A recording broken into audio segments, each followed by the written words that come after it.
Bonsoir, j'espère que vous allez bien. Ce soir, je vais vous présenter le projet Ne m'oublie pas. Alors, c'est un projet qui me tient particulièrement à cœur, parce que j'accompagne depuis plusieurs années maintenant ma grand-mère qui est atteinte de la maladie d'Alzheimer. Et c'était une femme qui était extrêmement souriante, dynamique et indépendante. Et là, je la vois depuis plusieurs années diminuer, perdre en autonomie et surtout perdre tous ses souvenirs, tous ses souvenirs. Alors ma grand-mère n'est pas toute seule, parce qu'en France, il y a plus d'1 million de personnes qui sont atteintes de la maladie d'Alzheimer. Ça représente à peu près une famille sur 10 qui est concernée par ce fléau.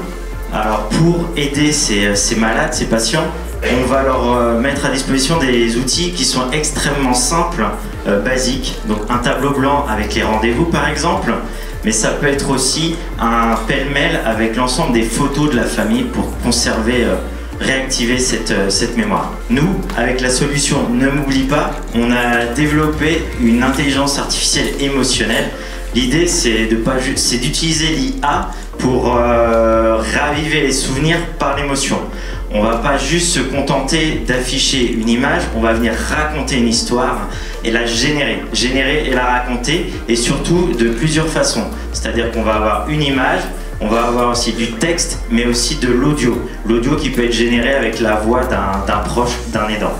Donc l'idée, c'est vraiment de réduire l'anxiété des personnes malades d'Alzheimer, parce qu'elles se retrouvent toutes seules et la famille n'est pas toujours présente pour venir les aider. Elles ne peuvent pas être disponibles 24 heures sur 24.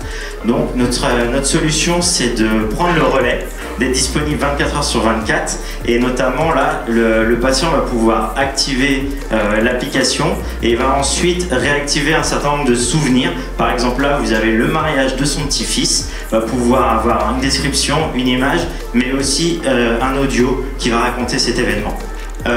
Tous ces souvenirs, ils sont constitués par la famille. La famille va pouvoir ajouter des photos, des anecdotes, et l'IA va venir agréger toutes ces informations pour ensuite raconter une histoire et mettre du texte, de l'audio. Donc tout ça, c'est fait en dynamique. Donc là, vous arrivez sur le tableau de bord de l'application, dans lequel vous allez retrouver les informations importantes, la date, l'heure, mais également les rendez-vous de la journée, avec bien entendu une petite vignette qui va permettre de présenter, rappeler la personne, et le souvenir du jour qui est généré. C'est un souvenir qui a été généré à partir des autres souvenirs de l'ensemble de la famille. Donc là, vous arrivez et on va retrouver ça et un petit audio. Monique, rappelle-toi le mariage de ton petit-fils Thibaut. Tu avais été radieuse dans ta robe bleue. Après le repas, tu étais contente de faire quelques pas de danse ovale. Cela nous a tous épatés. Donc là, voilà, on va raconter une petite histoire. Patient peut revenir, là il va retrouver l'ensemble de sa famille, donc des vignettes, le lien de parenté. Et là, elle va aller sur la fiche de son mari et aller écouter une petite anecdote qui va lui raconter également, que nous, on va générer par rapport aux souvenirs. Quel super souvenir, la fête d'anniversaire de mes 80 ans. Toute la famille était réunie. Il y avait tellement de bougies que j'ai perdu mon dentier en soufflant. Rappelle-toi ton fou rire. Donc voilà, en gros, c'est une petite anecdote et l'ensemble de sa famille qui va venir apparaître. Donc nous, ce qui nous a beaucoup marqué, c'est ce matin, on a fait un test utilisateur avec Martine, 76 ans, maladie d'Alzheimer, et qui était accompagnée par sa fille et qui a vraiment rigolé quand elle a entendu cette voix. Elle avait un grand sourire, on sentait que l'émotion était là, et elle nous a dit ça apporte du bonheur, beaucoup de bonheur. Ça, c'est vraiment ce qu'elle nous a dit.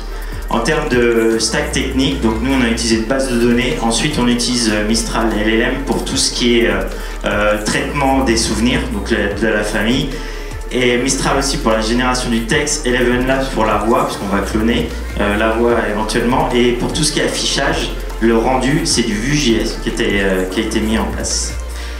Voilà, merci beaucoup, merci de votre écoute et votez pour...